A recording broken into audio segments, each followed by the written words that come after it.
A paz do Senhor, meus irmãos. Na oportunidade de hoje, dando continuidade ao nosso estudo da Escola Bíblica Dominical, no primeiro trimestre de 2026, agora já na nossa segunda lição, dentro do tema Parábolas, que nós iniciamos na semana anterior e damos agora a continuidade. Tendo como tema a nossa segunda lição, a parábola do semeador. Seguindo o nosso texto áureo, está escrito lá em Mateus, no capítulo 13, no verso de número 23, que diz assim: Mas o que foi semeado em boa terra é o que ouve e compreende a palavra, e dá fruto, e produz 100, outro 60 e outro 30. Dentro agora da nossa leitura bíblica, nós temos o nosso texto em Mateus mesmo, capítulo de número 13, do verso de número 1 até o verso de número 9, que passamos então a ler. Assim diz a Escritura Sagrada. Tendo Jesus saído de casa naquele dia, estava assentado junto ao mar, e ajuntou-se muita gente ao pé dele, de sorte que, entrando num barco, se assentou, e toda a multidão estava em pé na praia. E falou-lhe de muitas coisas por parábolas, dizendo: Eis que o semeador saiu a semear, e quando semeava, uma parte da semente caiu ao pé do caminho, e vieram as aves e comeram-na. E outra parte caiu em pedregais, onde não havia terra bastante, e logo nasceu, porque não tinha terra funda. Mas vindo o sol, queimou-se e secou-se, porque não tinha raiz. E outra caiu entre espinhos, e os espinhos cresceram e sufocaram-na. E outra caiu em boa terra, e deu fruto, um a 100, outro a 60 e outro a 30. Quem tem ouvidos para ouvir, que ouça. E nessa leitura, que já faz parte da nossa parábola aí do semeador, nós precisamos retomar a lição anterior, quando nós vimos os cuidados para nós entendermos as parábolas e como alerta para nós, nos nossos 5 tópicos lá descritos, para nós verificarmos o contexto, a verdade principal, os pormenores, tomar os cuidados de não explorar em demasia, bem como não estabelecer uma posição doutrinária e uma aplicação pessoal.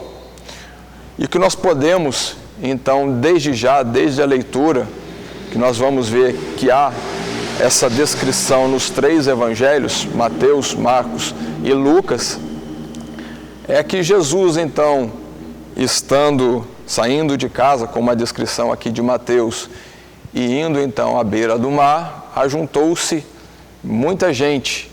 Na outro evangelho, ele descreve de outra forma, de pessoas de várias cidades se congregaram para ouvir Jesus.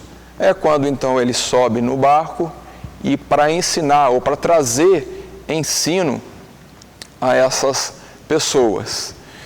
O destaque, então, que nós temos que ver, e vamos, na medida do desencorrer da lição, é buscar qual é a verdade principal e por ela, então, navegar para nós chegarmos ao fim da lição com a aplicação pessoal, que é importante para as nossas vidas. Seguindo a lição, meus irmãos, o nosso roteiro está baseado, conforme o costume, iniciamos na introdução e os nossos 3 tópicos, que assim estão descritos. No primeiro, o semeador e a semente. No segundo, a semente à beira do caminho e nos pedregais. E a terceira, a semente entre os espinhos e em boa terra, fechando então a lição com a nossa conclusão. Dando início então à nossa introdução, seguindo o nosso material de classe, que já está em posse aí dos senhores, vamos assim então iniciar a leitura. Iniciamos o nosso estudo das parábolas na lição anterior, na qual vimos os motivos do mestre falar em parábolas. Ficou claro que o véu sobre os mistérios de Deus é retirado ou colocado conforme a disposição do coração daquele que ouve. Ao quebrantado e contrito é dado conhecer os mistérios de Deus, enquanto aquele que ouve de mau grado, eles são encobertos. Seguiremos agora no estudo das diversas parábolas proferidas pelo mestre, começando pela parábola do semeador. E só para nós lembrarmos da lição anterior, por que Jesus falava em parábolas, é o que nós temos essa resposta bem clara no Mateus capítulo 13, no verso de número 11. Jesus respondendo, disse-lhes: porque a vós é dado conhecer os mistérios do reino dos céus, mas a eles não lhes é dado. Justamente, nós vimos no decorrer da lição que muitos estavam ouvindo Jesus, mas com zombaria, de mau grado, ou até mesmo não com interesse em ouvir realmente o que Jesus tinha a ensinar e aplicar em seus corações. Então, a estes que não tinham boa vontade, não tinham bom grado, não tinham interesse, era vedado, então, esses mistérios do reino de Deus assim colocado. Porém, nós vemos, inclusive no livro de Marcos, que a própria parábola do semeador não está só os discípulos com Jesus, quando Jesus, então, descortina o seu significado e traz a sua explicação. Mas tinha outras pessoas também participando desse banquete espiritual. Dando sequência na nossa introdução, nós temos o texto. Como Jesus contou frequentemente, por parábolas, histórias sobre os acontecimentos do dia a dia, que ele usava para ilustrar verdades espirituais. Uma das mais importantes dessas parábolas é aquela registrada em Mateus capítulo 13, Marcos capítulo 4 e Lucas no capítulo 8. Justamente que nós estamos citando nesses versos é a parábola do semeador. Esta história fala de um lavrador que lançou as sementes em vários lugares com diferentes resultados, dependendo do tipo do solo. Aqui só uma observação importante para nós nessa lição. A mensagem principal, o foco principal está justamente no tipo de solo. Se nós voltarmos nos nossos cuidados para nós entendermos as parábolas, é justamente a nossa verdade principal. Todo o enredo em volta é justamente para apoiar ou para dar contexto a essa colocação.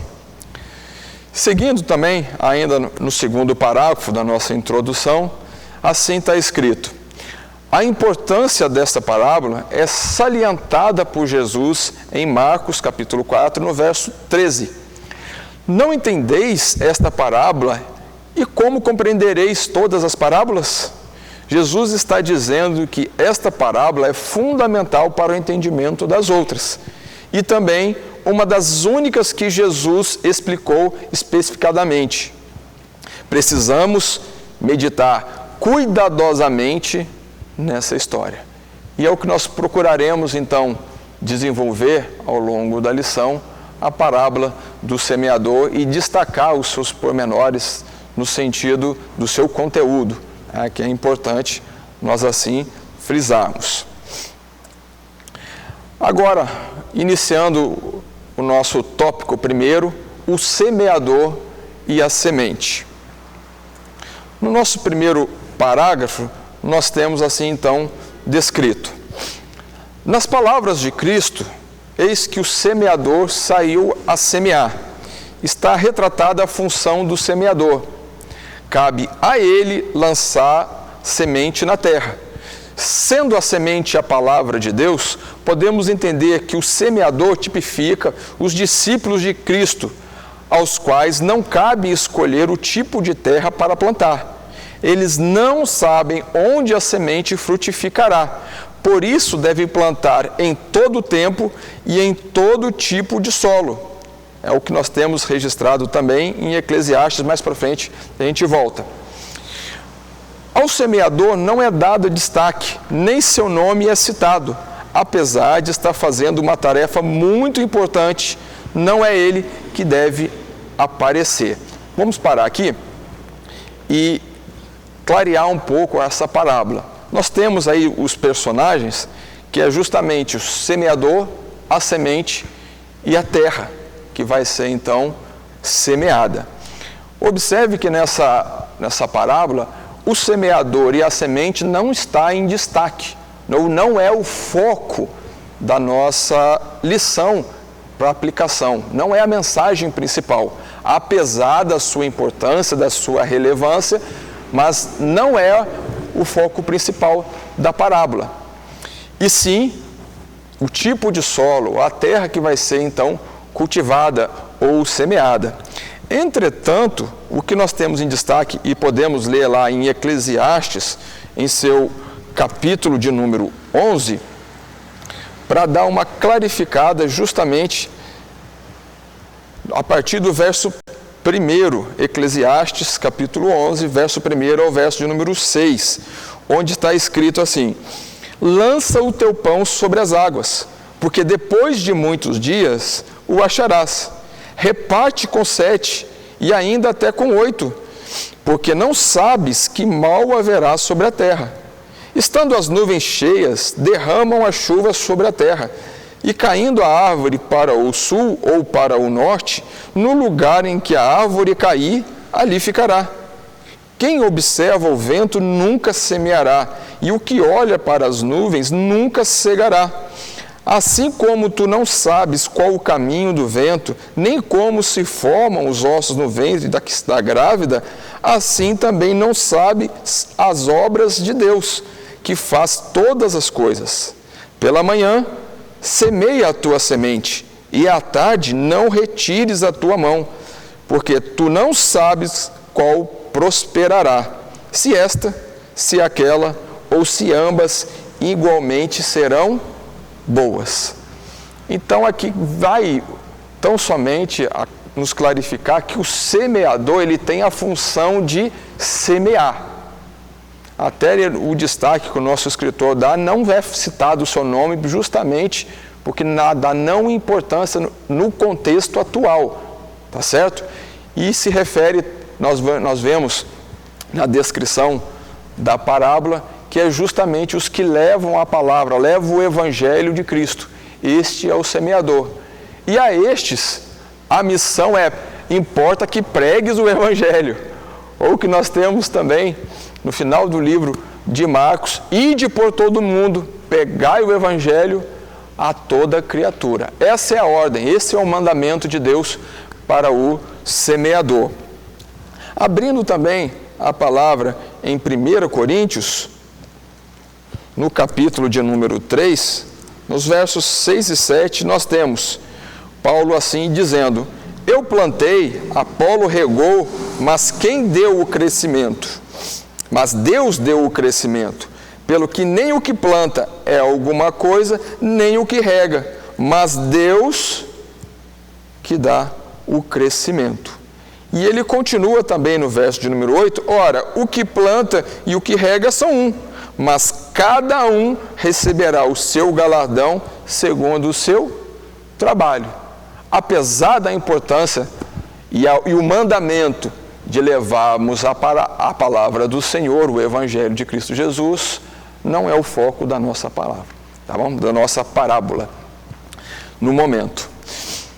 Dando sequência, voltando aí ao nosso texto, assim está escrito: agora da semente. A semente é a palavra de Deus, disse Jesus. Esta semente é de tal natureza que, embora às vezes não produza fruto, sendo como a chuva que cai do céu, sempre produzirá efeito. Não importa quão duros são os corações daqueles que ouvem a palavra. Uma vez que foi enviada por Deus, ela prosperará. Sempre será manifesto o bom cheiro de Cristo. Para alguns, na salvação, e para outros, será na condenação. E fica bem claro que a palavra vai produzir efeito.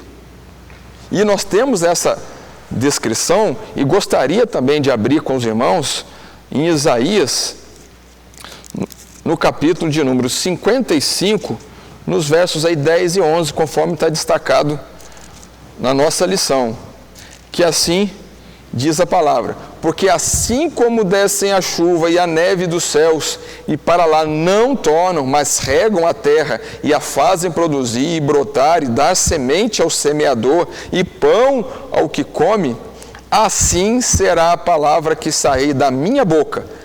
Ela não voltará para mim vazia, antes fará o que me apraz, e prosperará naquilo que a enviei. Então, o efeito virá. Qual efeito? O nome de Deus será glorificado. Em quê?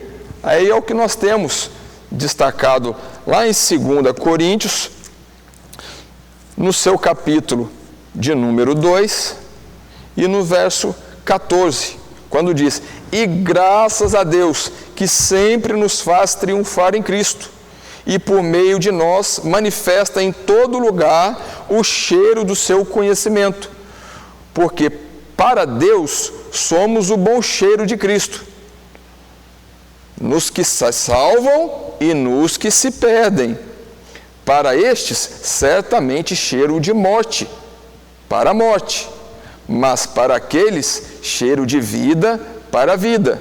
E para essas coisas, quem é idôneo?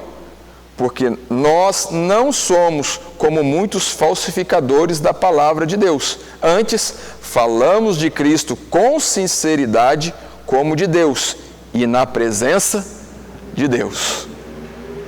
E é o que justamente nos faz estremecer. Mas atentam então que o bom cheiro de Cristo nos que se salvam e nos que se perdem, ela será eficaz, porque o Evangelho foi assim então semeado.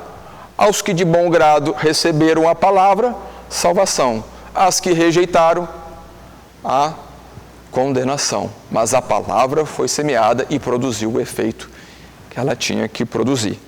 Então, apesar de não ser o foco principal, cabe esse destaque do semeador e também da semente, sendo o semeador os que propagam o Evangelho de Cristo Jesus, e a semente é a poderosa palavra de Deus que tem poder para salvar, para transformar o homem.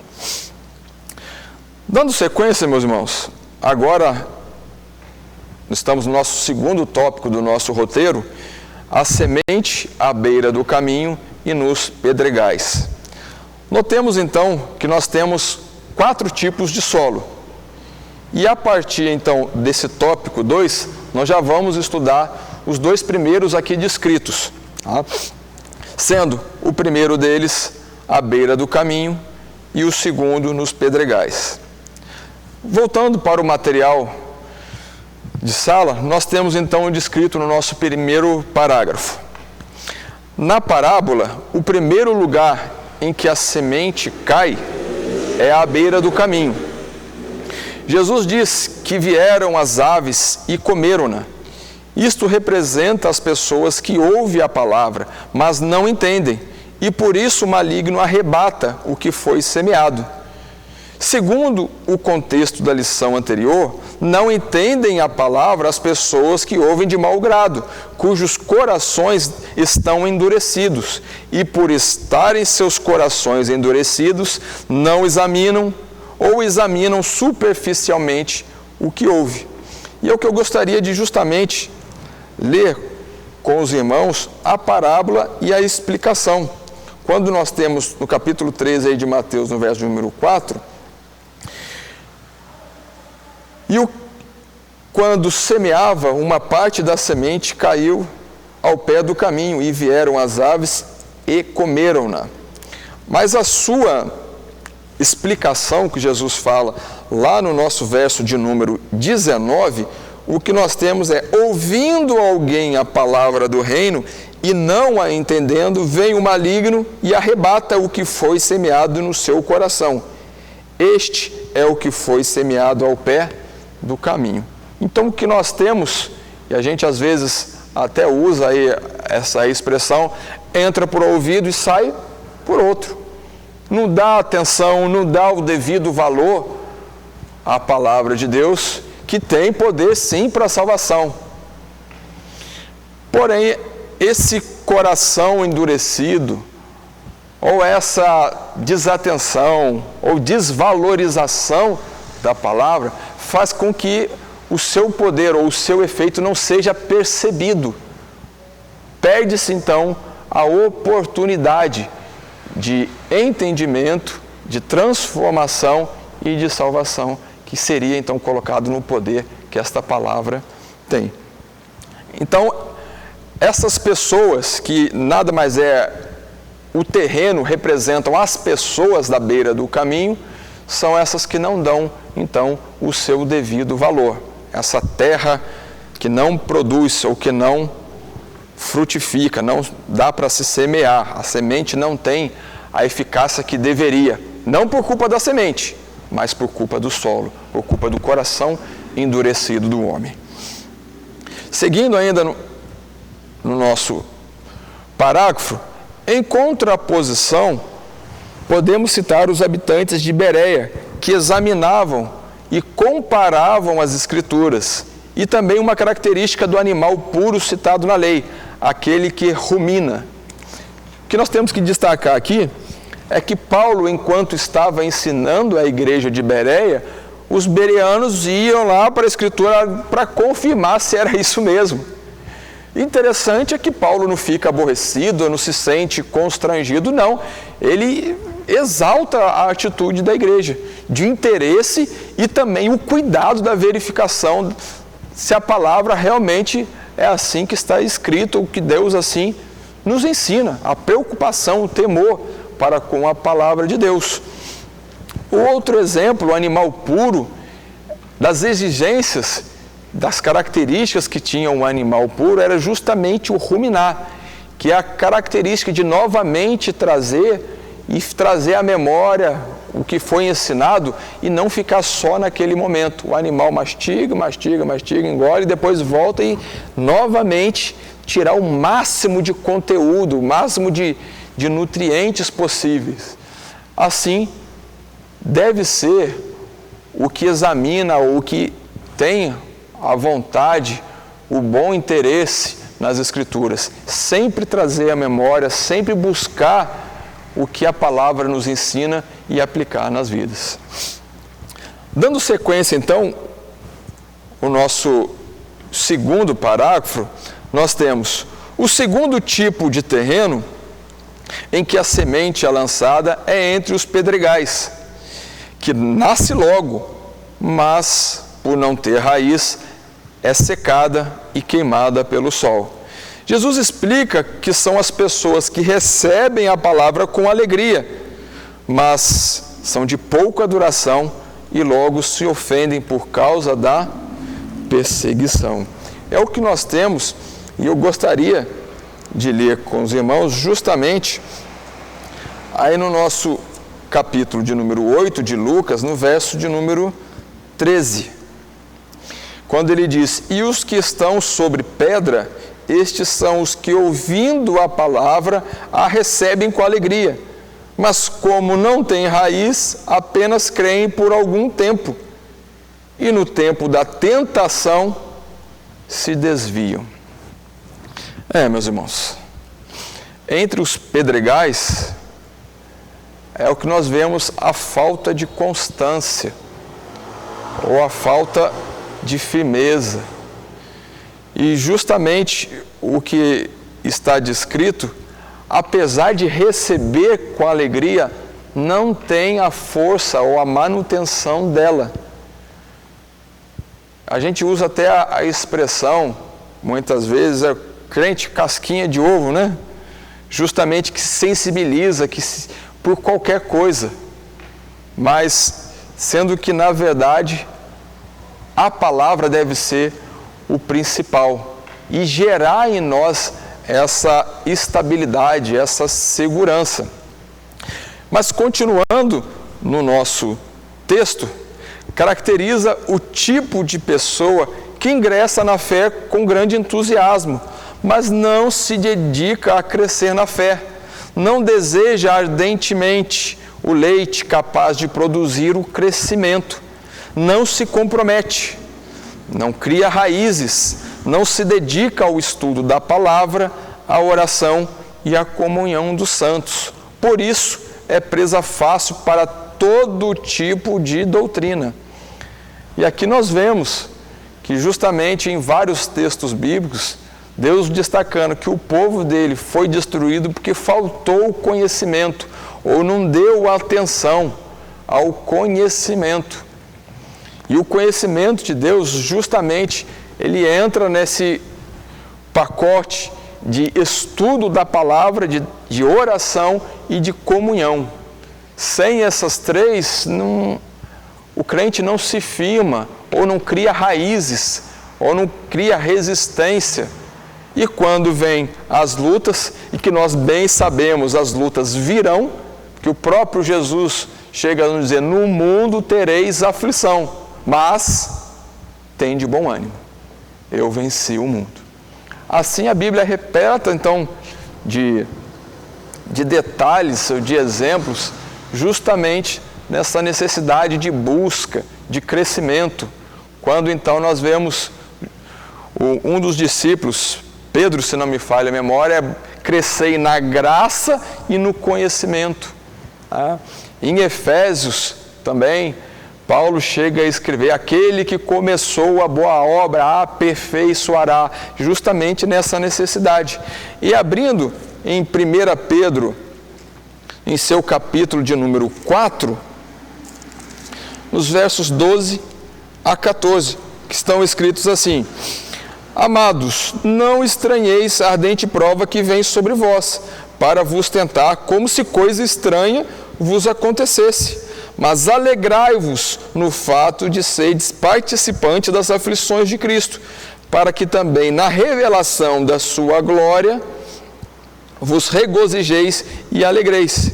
Se pelo nome de Cristo sois vituperados, bem-aventurados sois, porque sobre vós repousa o Espírito da glória de Deus.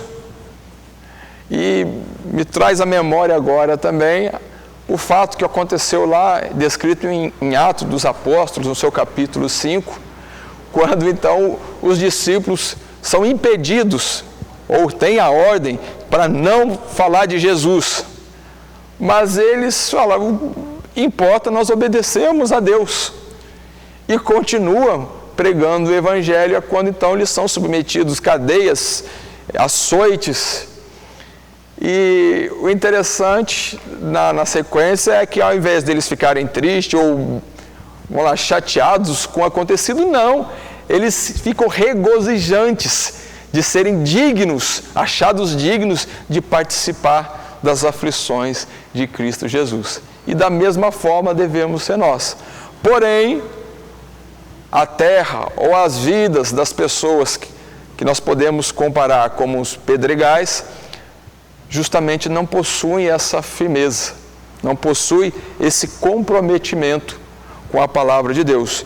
E para finalizarmos esse tópico, abrindo em Efésios capítulo 4, no verso de número 12, nós temos então, 12 até o 14, querendo o aperfeiçoamento dos santos para a obra do ministério, para a edificação do corpo de Cristo, até que todos cheguemos à unidade da fé e ao conhecimento do Filho de Deus, a varão perfeito, à medida da estatura completa de Cristo, para que não sejamos mais meninos inconstantes, levados em roda por todo vento de doutrina, pelo engano dos homens que com astúcia enganam fraudulosamente. Aqui justamente, voltando aos pedregais que não têm firmeza quando chega a tribulação, e ela chegará, as aflições vão passar pela vida de todo o cristão, justamente lhes falta essa constância. Então é levado por qualquer vento de doutrina ou até mesmo o desânimo bate à porta, porque não conhece ou não tem o seu fundador da sua fé. Como Paulo chega a dizer, porque eu sei o quem tenho crido. Passo por prisões, açoites, apedrejamentos e até morte, mas ele passou por tudo isso, porque ele sabia em quem ele tinha crido. Ou também na vida de Jó, quando passou por aquelas aflições na sua vida, na sua carne, nos seus bens, na sua família, porém, ele em alto bom som brada, porque eu sei que o meu Redentor vive e que por fim se levantará. Isso falta na vida do que é comparado aqui aos pedregais. Dando sequência, meus irmãos, agora já no nosso terceiro tópico, a semente entre os espinhos e em boa terra, indo para o nosso texto de classe, assim está escrito. Jesus explica que a semente que cai entre os espinhos é sufocada. Sufocada são aqueles que ouvem a palavra, mas os cuidados do mundo e a sedução das riquezas a sufocam, ficando infrutífera ou fruto não perfeito. Aqui estão representados os de coração dobre, que querem servir a Deus e ao mesmo tempo desfrutar de tudo que o mundo oferece. Na lição anterior, nós destacamos a palavra do rico e do Lázaro, onde justamente Jesus ensina ou traz a correção a respeito da avareza dos fariseus. E destaque, fica bem claro, os que querem amar este mundo sofrerão a condenação. Mas os que amor ao Evangelho entregam a sua vida, esses receberão o galardão, os céus, a morada celestial. E aqui novamente o que nós temos é que quando a semente, a palavra de Deus, cai em meio aos espinhos, na terra onde há esses espinhos, que é representado aí nas vidas das pessoas, onde o efeito que tem, apesar dela crescer, apesar de criar, mas os cuidados do mundo e a sedução das riquezas, conforme está descrito em Mateus, sufoca, fazendo com que ela fica infrutífera. Ou o que nós vemos na descrição de Marcos, no capítulo de número 4, é fruto não perfeito.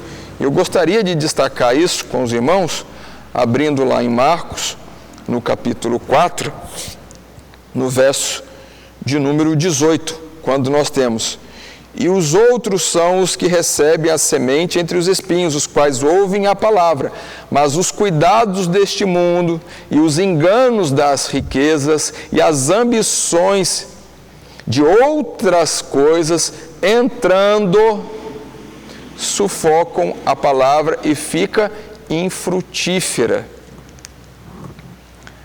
O interessante é que nós temos, inclusive, exemplos bíblicos disso. Quando Jesus, então, mandando João escrever às igrejas da Ásia, temos a igreja de Laodiceia, no capítulo de número 3 de Apocalipse. A partir aí do verso 15, lê somente os dois versos, 15 e 16, quando diz: eu sei as tuas obras, que nem és frio nem quente. Tomara que foras frio ou quente. Assim, porque és morno e não és frio nem quente, vomitar-te-ei da minha boca. Vamos parar por aqui.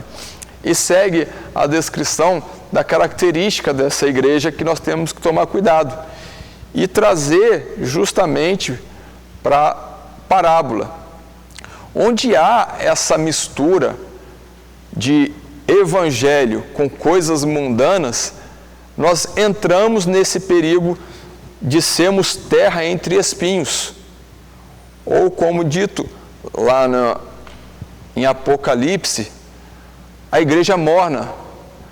Morna é justamente que tem o fervor, ou deveria ter o calor do Evangelho com a frieza do mundo. Quando se mistura, fica morno. Mas a sentença de Deus ao morno é: vomitar-te-ei da minha boca. E dá um destaque: quem deras fosse quente e quem deras fosse frio. Justamente que nós não podemos servir a dois senhores. Porque nós vamos agradar um em detrimento do outro. E na conclusão não podemos servir a Deus e a Mamon, as riquezas. Ou até mesmo que nós lemos em Marcos, as outras demais coisas que nos cercam nesta vida. Onde o escritor chega a dizer que a concupiscência dos olhos, a soberba da vida, é que faz então um homem desviar-se de Deus, ou sair dos caminhos de Deus e ser caracterizado então como esse tipo de solo que é entre os espinhos. Seguindo o nosso material, conhecem de Deus o suficiente para desejar o céu, mas não o suficiente para abandonar o mundo. Querem servir a Deus e a Mamon, o que é impossível. O amor às riquezas tem levado muitos a cair em diversas armadilhas e ao suicídio na fé. E é justamente o que é colocado também no Evangelho de fruto não perfeito. E cabe aqui um destaque, justamente porque nós vemos no ensino de Jesus mais para frente, onde ele fala, a volta de Jesus no juízo final, vinde benditos ou ide malditos, é quando então alguns vão chegar e falar: mas Senhor, no teu nome fizemos isso e aquilo outro, no teu nome profetizamos, no teu nome fiz isso. E a palavra de Deus será: apartai-vos de mim que não vos conheço. Então, apesar de ter crescimento, apesar de conhecer o suficiente para desejar o céu, o seu fruto não foi perfeito, porque deixou as outras coisas dominarem o seu coração. Como nós temos também em 2 Timóteo, vamos lá abrir no seu capítulo de número 2, e os versos de número 4 a 7, quando diz: ninguém que milita se embaraça com negócios dessa vida, a fim de agradar aquele que o alistou para a guerra. E se alguém também milita, não é coroado se não militar legitimamente. O lavrador que trabalha deve ser o primeiro a gozar dos frutos. Considera o que eu digo, porque o Senhor te dará entendimento em tudo. O interessante aqui é que ele justamente coloca essas duas situações, tanto da infrutífera, que não produz frutos, quanto que não produz frutos perfeitos.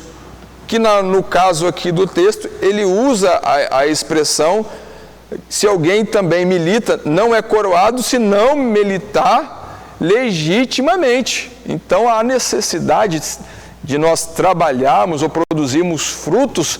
E essa colocação que João Batista vem colocando, frutos dignos de arrependimento, ou frutos de salvação, de verdade, onde no julgamento do nosso Deus não vai ter nada obscuro ou nada escondido, mas tudo ficará em claras.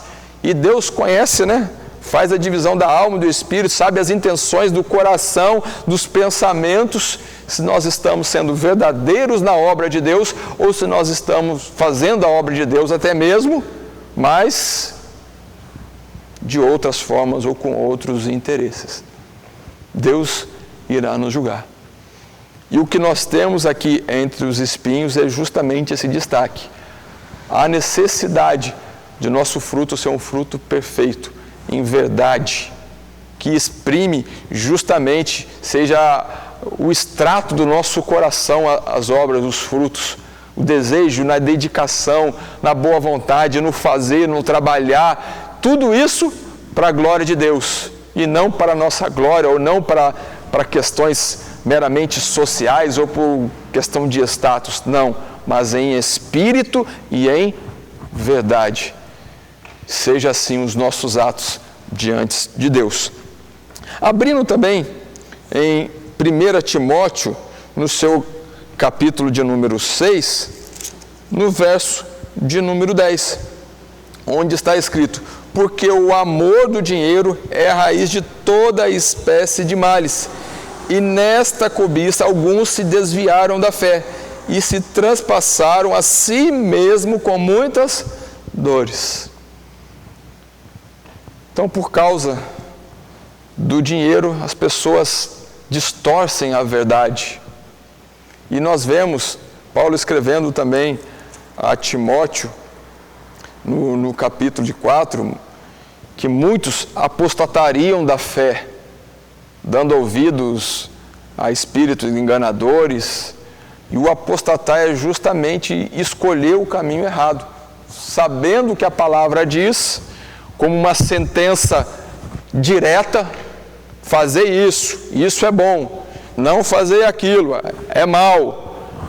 Porém, o homem, por interesses, escolhe o mal, e muitas vezes colocando como sendo palavra de Deus.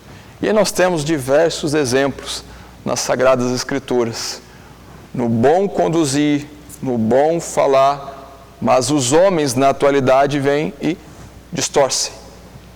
Um exemplo típico, claro, simples: segundo casamento é adultério. Devem os homens, não é bem assim. Se nós folhearmos a Bíblia, está bem claro, não tem. Mas apostata da fé para agradar um segmento ou não. Pecado continua sendo pecado, iniquidade continua sendo iniquidade, e os que praticam tais não herdarão o reino dos céus. E se nós voltarmos então à expressão desses cuidados dominarem a vida do cristão, né, que é caracterizado aqui com a semente entre os espinhos, o cristianismo passa a ser tão somente uma filosofia de vida. E é que Paulo vem então combatendo em 1 Coríntios, capítulo de número 15, quando ele diz: se esperarmos em Cristo só nesta vida, aí vem a expressão: somos os mais dos miseráveis de todos os homens. Porque a palavra de Deus, o Evangelho de Cristo Jesus, tem poder para nos levar ao céu, para desfrutar da eternidade nas mansões celestiais, estar com Deus, desfrutando da presença de Deus, e escolhemos os prazeres passageiros e enganadores deste mundo, onde volta a expressão: as concupiscências dos olhos, as concupiscências da carne e a soberba da vida, que são justamente os frutos da carne, o que a carne deseja, ou que os espinhos que aqui colocado na parábola vai destacar no homem que assim procede. Dando sequência, agora voltando ao nosso texto de classe, no nosso segundo parágrafo, nós temos: por último, diz Jesus que a semente que caiu em boa terra e deu fruto, um a 100, outro a 60 e outro 30. A explicação fala daquele que ouve e compreende a palavra e dá fruto. Vemos que o primeiro requisito é que a palavra seja ouvida e compreendida, o que só é concedido a corações quebrantados que ouvem de bom grado. Vamos abrir lá em Lucas 8, no verso de número 15, quando nós temos a expressão: e a que caiu em boa terra, esses são os que, ouvindo a palavra, a conservam num coração honesto, verdadeiro e bom, e dão fruto com perseverança. Aqui a gente precisa destacar justamente esses pontos. A boa terra, quando a semente é então lançada na boa terra, nas nossas vidas, primeira coisa que é necessário é dar ouvidos, ouvir e compreender. É quando então nós vemos na Escritura, Paulo chega a dizer, e ser transformados pela renovação do nosso entendimento, para que experimenteis qual seja a boa, perfeita e agradável vontade de Deus. A palavra tem que encontrar guarida e ela tem o seu efeito através da transformação do homem. Evangelho sem transformação não é evangelho. Começa então o poder da palavra na transformação do homem, onde o salmista chega a dizer, guardei a tua palavra para eu não pecar contra ti. Isso que nós devemos fazer, quando nós ouvimos, entendemos o que a palavra nos diz, agora nós temos que ter o zelo, guardar e fazer os nossos passos, ou a nossa caminhada, conforme a palavra que nós assim recebemos, que nós assim compreendemos e andar por ela. E na sequência, o que nós temos descrito, a necessidade de coração quebrantado, de bom grado. Só tem coração quebrantado de bom grado aquele que justamente está disposto a ouvir a palavra e aplicar em seu coração. É que nós temos então sede também cumpridores da palavra e não somente ouvintes, enganando a nós mesmos. Porque se nós ouvimos e não aplicamos na vida, não há o efeito. Não há o que ser assim destacado. Mas seguindo, no nosso terceiro parágrafo, devemos tomar cuidado com a expressão boa terra, para não atribuirmos o mérito àquele que é alcançado pela palavra. Não, o mérito não está no solo, o mérito está na semente, porém a parábola dá destaque ao solo, que é a nossa vida, que nós precisamos receber essa palavra, mas o efeito não depende de nós, depende da palavra, que a semente é que vai germinar, a semente é que faz crescer a árvore. O poder da vida está na semente e não na terra. Não desfrutamos de bênção alguma por obra nossa, tudo é pela graça. E nós temos isso bem descrito em Efésios, no seu capítulo de número 2, no verso de 8 a 10. Quando diz, porque pela graça sois salvos, por meio da fé, e isso não vem de vós, é dom de Deus. Não vem das obras, para que ninguém se glorie, o solo se gloriar em si mesmo. Porque somos feitura sua, criados em Cristo Jesus para as boas obras, as quais Deus preparou para que andássemos nela. Quem salva é a palavra, quem tem poder de transformação é a palavra. Então o que cabe a nós? É sermos ouvintes fiéis, a darmos ouvido, e o dar ouvido é cuidar, é zelar para que a palavra seja cumprida na nossa vida. Então, ao conhecermos, ao sermos expostos pela palavra, é sempre dar atenção.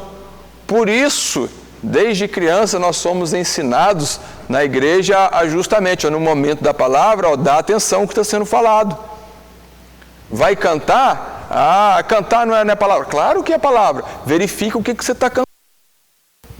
O que você está expressando através da música? É importante de nós verificar o conteúdo. Que no conteúdo, e esse sendo verdadeiro, gera em nós, a boa semente germina. Dando sequência, agora, no quarto parágrafo, nós temos então assim descrito no nosso material. Finalmente, vemos que o Senhor Jesus coloca 3 quantidades que a terra boa produz. 100, 60 e 30, conforme lemos na parábola. Com isso, vemos que há diferenças no frutificar. Nem todos produzem na mesma quantidade, mas todos os que são alcançados pela palavra, consequentemente, darão frutos. Certamente, a árvore boa dá bons frutos, e pelos frutos serão reconhecidos aqueles que são do Senhor. Aqui está. Por mais aí que nós temos essa expressão 100, 60 e 30, é tão somente para diferenciar. Que não importa, até mesmo com o cuidado dessa palavra, a quantidade de trabalho, mas é o trabalho que foi colocado em nossa mão para fazer. Se nós formos ver o ladrão da cruz, qual que foi o trabalho dele? É dar testemunho na crucificação e reconhecer que nele havia a condenação e que Jesus poderia assim então transformar a sua vida, mudar a sua situação. Ele creu em Jesus e reconheceu os seus atos. Agora é o que Paulo chega a dizer: morrer é lucro, é ganho. Mas se na carne estou, ou se permaneço em vida, o meu viver seja Cristo, para trabalhar e para ser útil na obra de Deus. Ou, colocando aqui na nossa palavra, é para dar frutos. Quer seja 10, 20, 30 anos, é 10, 20, 30 anos dando fruto. Quem sabe num dia, nesse dia dá o fruto assim então colocado. Mas o importante, o fato, o destaque é que todas têm que dar frutos. É o que nós precisamos colocar no nosso coração e buscar de Deus é em que eu posso ser útil. Ou aonde eu preciso atuar, o que o Senhor está precisando para eu frutificar.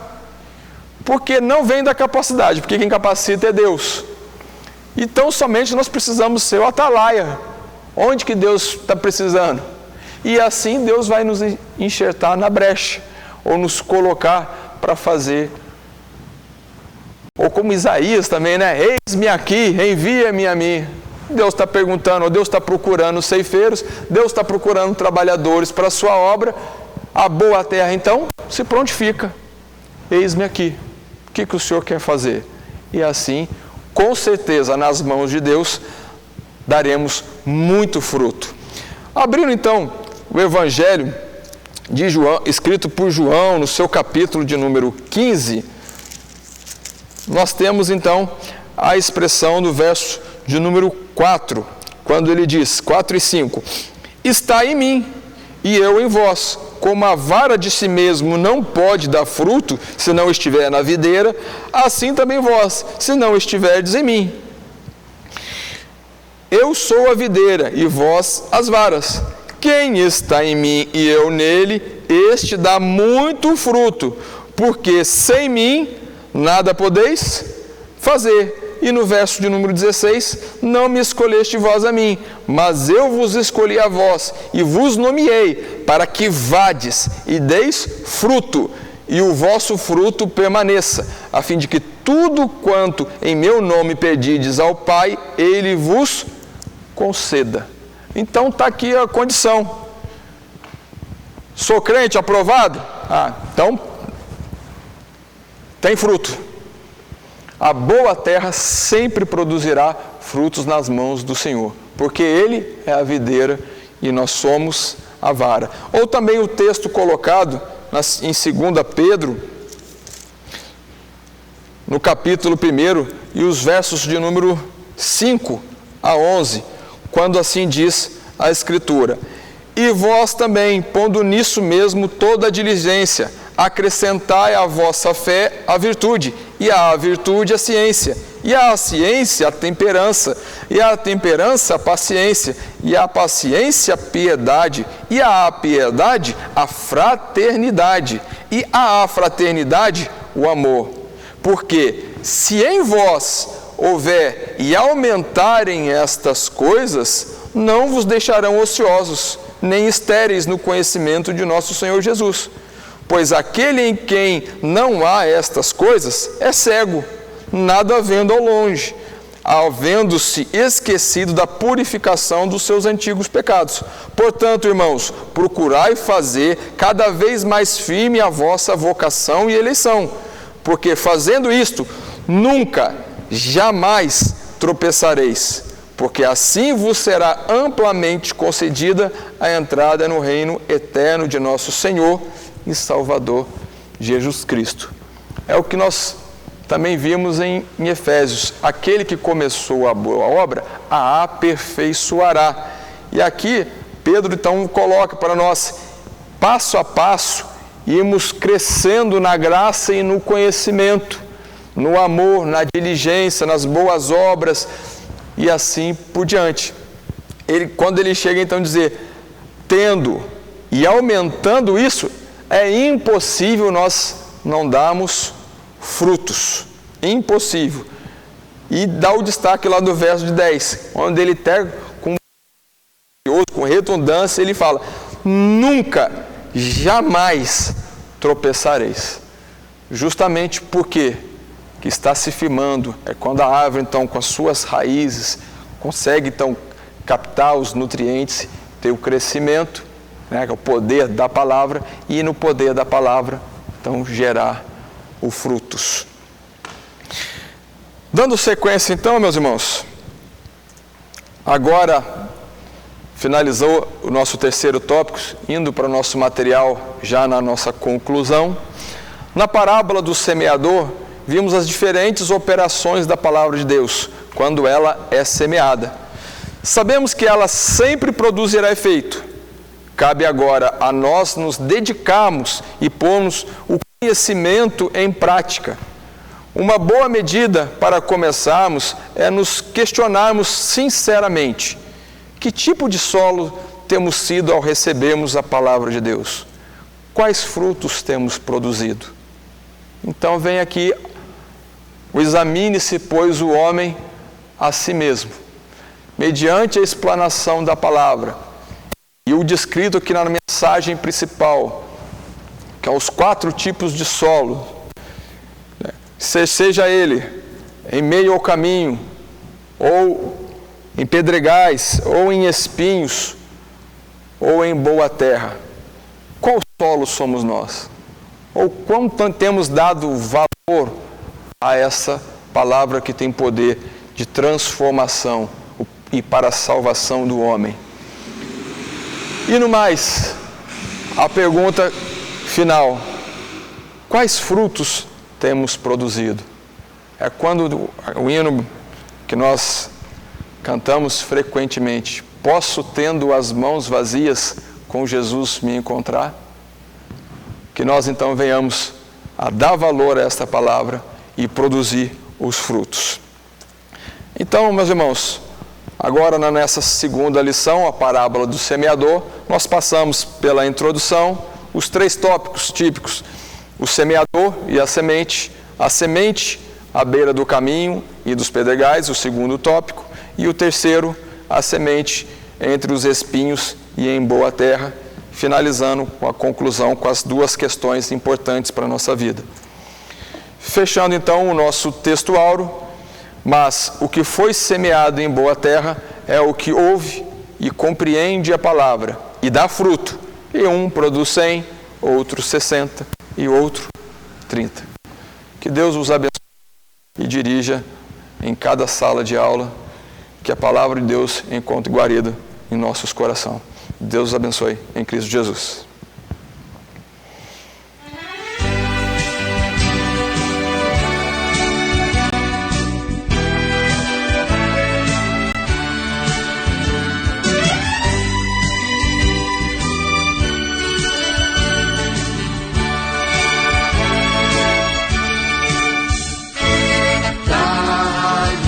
Padre